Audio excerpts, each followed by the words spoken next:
Welcome back on a Sunday morning. Well, today marks International Holocaust Remembrance Day, and as the world marks this solemn occasion, one of the city's leading Jewish cultural institutions is getting set to open a new exhibit.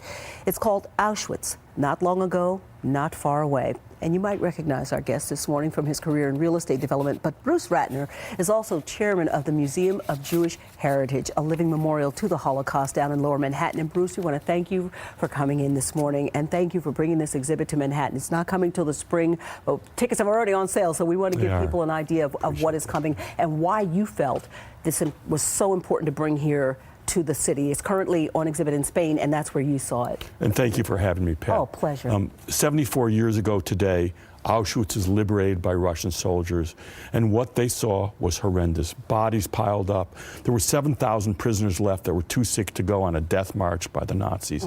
And this is a very important exhibit in today's world in particular. You know, think about it. We have Syria, we had Rwanda, we had Cambodia, Darfur, we have Myanmar, and so this still goes on today. And this exhibit's critical because of what is happening today around the world. Authoritarian governments coming down on people, discriminating.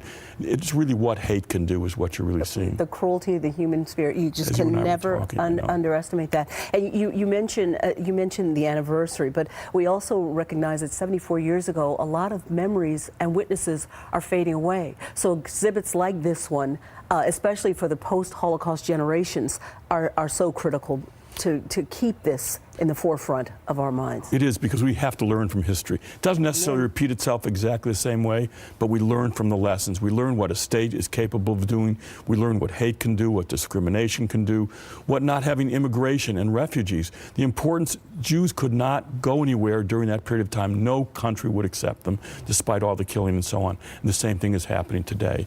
And what a shame and what a pity. And the point of this exhibit is to really, again, teach people what unfortunately many of us have forgotten. Tell us about the exhibit. You saw it in Spain and were so moved by it that you decided it had to come here to New York. In fact, you're blowing open your museum, the exact exhibition at the Heritage Museum, just to make way for it. We should mention it's coming in spring, in May 8th, which marks, of course, the end of World War II. But do you tell me what you felt was so critical that people needed to see here that they couldn't see, for example, in Washington at the Holocaust Museum? I think I had planned to spend an hour, maybe an hour or two there, and yet people who were going through that exhibit took 2 to 3 hours to go through. I came out sobbing, and I think that almost says the most about this exhibit. It's memorable.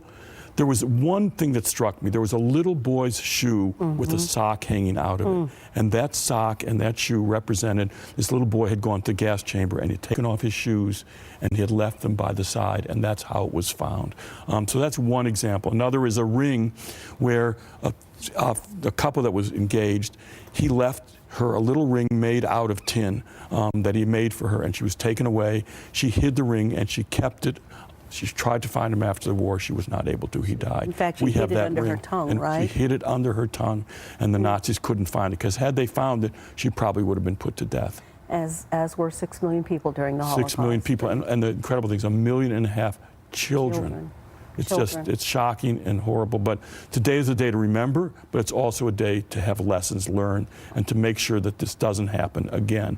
It is happening, but we need to stop it, stand up, and resist. Again, the exhibit opens on the 8th of May. Yes, it does. Down in Battery Park. It's going to be quite an undertaking getting it over here, but you've gotten some help. You're partnering. We're partnering with actually the museum in Auschwitz-Birkenau, which is actually Auschwitz, as well as a Spanish company that initiated the exhibit. And we're going to actually have a railway car of the type that actually held the prisoners, the Jews that became victims, will be actually in front of the museum. So it's got 700 objects from all over the world, but primarily from Auschwitz, that really remind you and teach you the lessons. We cannot let this happen again.